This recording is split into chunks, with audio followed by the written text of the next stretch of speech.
questa bandiera.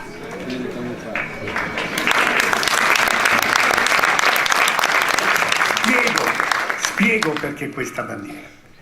Questa è la bandiera del Veneto, non è la bandiera della Lega. Ed è ora di finirla, di lasciarla in mano ai leghisti.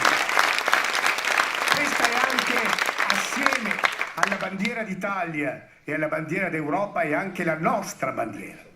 E già che ci siamo, bisogna che cominciamo ad alzare la testa, perché i ceffoni in faccia non li vogliamo più, tanto più da questa gente che del Veneto è riuscita a fare disastri della nostra terra, tradendola. Ne volete 3 di tradimenti? L'autonomia. Dove sta l'autonomia? L'hanno venduta per 4 poltrone a Roma, questa è la verità. E da un anno ci stanno prendendo in giro sulla questione dell'autonomia, che è, Nicola, una questione molto seria, perché è attinente alle responsabilità e alla capacità di un territorio di autogovernarsi senza togliere nulla agli altri nella logica dei livelli essenziali delle prestazioni. Non stanno facendo nulla. Secondo, sono riusciti a imbavagliare, non saprei come dire, il nostro mondo produttivo, questa straordinaria capacità della nostra gente da sempre di fare impresa, di produrre l'export. Siamo, per errori nazionali, stanno portandoci alla crescita zero. Qui in Veneto, con le nostre imprese, gli ultimi dati sono drammatici. Crescita zero.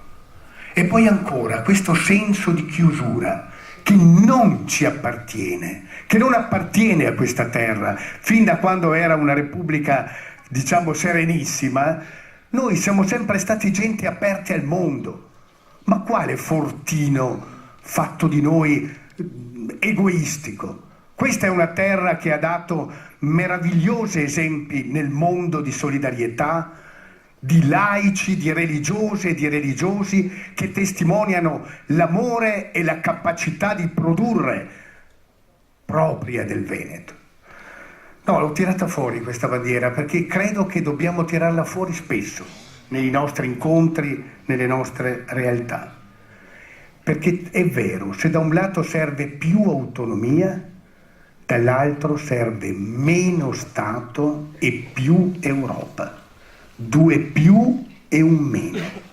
Meno Stato. Perché questa Europa, lo si diceva anche prima, delle nazioni, è un'Europa in cui sembrano convivere più che altro gli egoismi.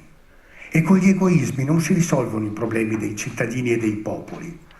E noi abbiamo bisogno non di dare dell'Europa che verrà, su cui noi ci impegneremo, un'idea chiusa, burocratica, lontana, sbagliata, ma ci sono delle cose essenziali.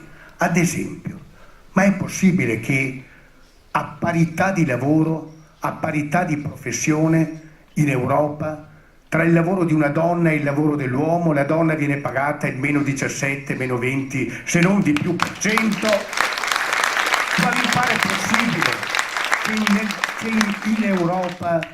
possibile che in Europa ci siano livelli fiscali così diversi per i quali anche le nostre stesse imprese ormai fanno fatica a concorrere in Europa perché ci sono livelli fiscali troppo diversi? L'Europa non è un autobus dove si sale per portare a casa e quando è il momento di condividere si chiudono le frontiere, si mettono i fili spinati.